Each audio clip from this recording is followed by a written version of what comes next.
রসূল সাল্লাল্লাহু আলাইহি ওয়াসাল্লামের কোমলতার একটি ছোট্ট ঘটনা।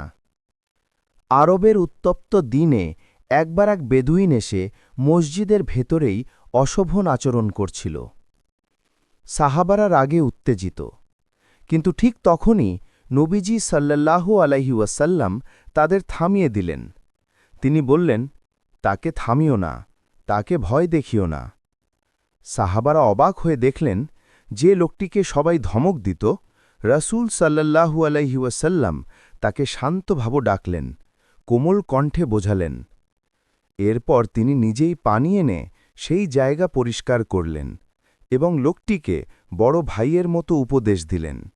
ফলাফল, যে মানুষটি কিছুক্ষণ আগেও রূঢ় ছিল, সে রাসূল সাল্লাল্লাহু আলাইহি ওয়াসাল্লামের দয়া দেখে মুগ্ধ হয়ে বলল, হে আল্লাহর রাসূল, আপনার মতো দয়ালু মানুষ আমি দেখিনি।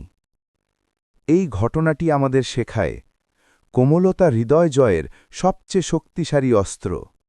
রাসূলুল্লাহ সাল্লাল্লাহু আলাইহি ওয়াসাল্লামের প্রতিটি আচরণের মতো এটাও ছিল দয়া, সহনশীলতা আর মানবিকতার এক উজ্জ্বল উদাহরণ।